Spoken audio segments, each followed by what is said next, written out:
In this lesson, we're going to introduce you to filming with a DSLR camera. It's a more advanced camera system than using a smartphone, and it allows you to get a wider variety of shots. We also think there's a lot in this lesson that will be useful to people filming with your smartphones. A lot of the shots and concepts we're going to show here with the DSLR can also be applied with your smartphone. We hope you enjoy it. DSLR cameras are more complex and expensive than your average smartphone, but they have certain advantages. They have larger sensors and can use a wide variety of lenses. Filming with the DSLR generally involves a slightly different style than using a smartphone and your stabilizer. You're generally going to want to use a tripod, and you're going to also want to get used to making some complex adjustments with your camera settings. Now, when it comes to these settings, there are many to keep in mind. On our course website, we go into these in more detail, but you will get used to hearing terms like aperture, ISO, shutter, white balance. These are all elements that will give you more control and improve your image. There are also other resources online, of course, which can go into more detail about how to film with a DSLR. There's a lot to learn about filming with a DSLR, more than we're able to put in this short class. So we encourage you to go online and look at different things that you'll find on YouTube or LinkedIn Learning or other online resources. There's a lot of information out there about how to use cameras and lenses in interesting and exciting ways. We hope that this class provides a basic intro to shooting with your DSLR. Well, we hope this basic intro has been helpful. Now let's look at DSLR filming in action.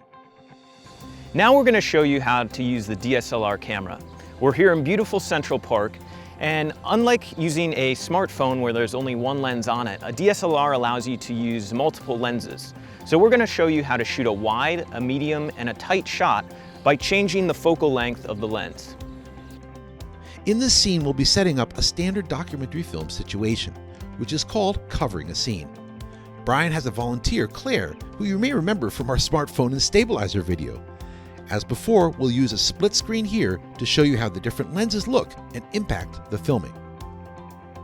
All right, so now we're going to show you how these different angles actually work. We have Claire here today, who's going to play the role of a volunteer gardener for us. And we have our DSLR. And on the DSLR, we have a zoom lens, which, as I said, will allow us to get a wide, a medium, and a tight shot.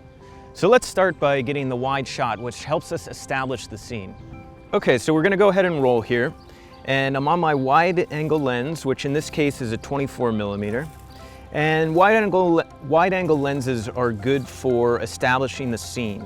So in this case, I'm just going to use the wide angle to pan and tilt into the scene of Claire in the park.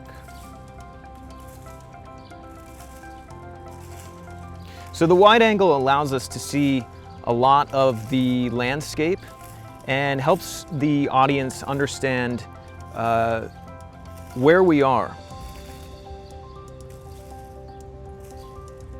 So the next thing we might do is to go into more of a medium shot.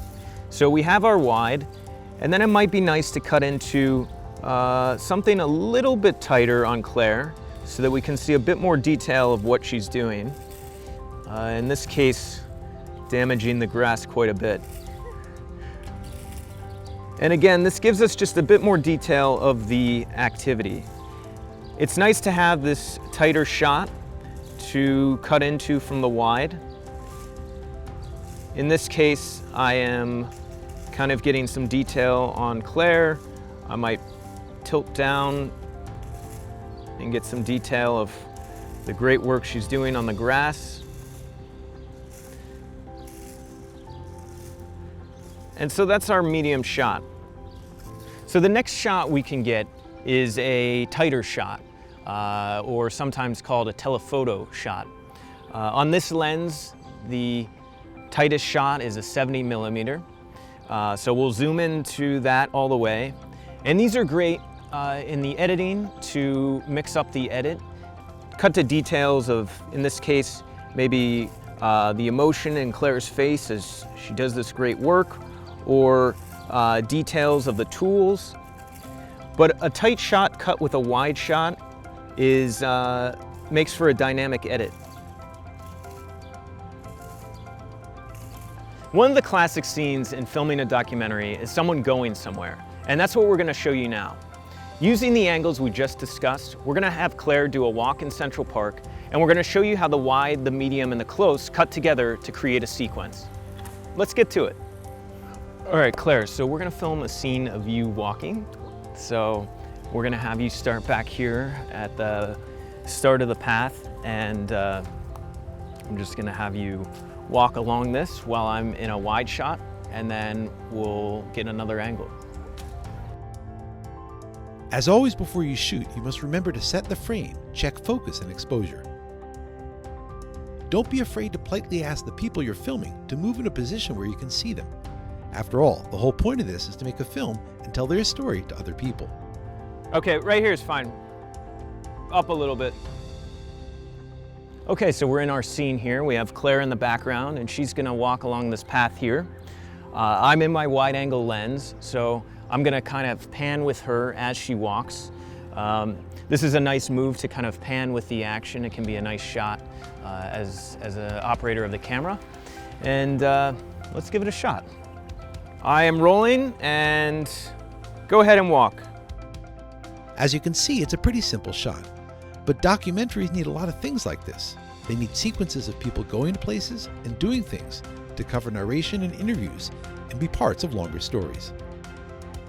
A nice bonus shot you can get in this situation is taking the camera off the tripod and putting it in a spot where the eye wouldn't normally see.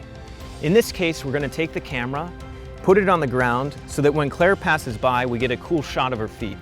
Let's take a look. For editors to be able to edit long sequences, they need a wide variety of shots. In this case, placing the camera low and on the ground gives us an interesting and different angle to edit into our sequence. And action.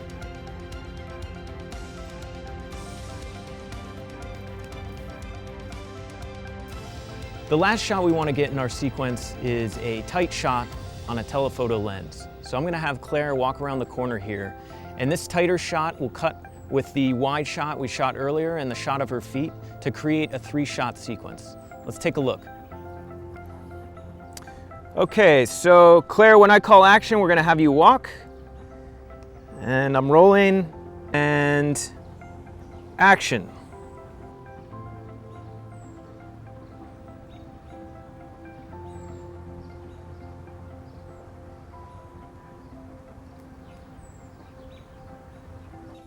And there you have it, Claire walking through the park. Well, we hope this deep dive into filming with a DSLR and its different lenses has been useful.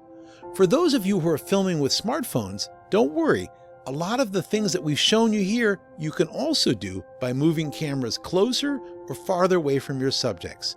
The main thing that the smartphones don't do is zoom, but coverage and a variety of angles is something you can certainly achieve. So we hope you found this useful.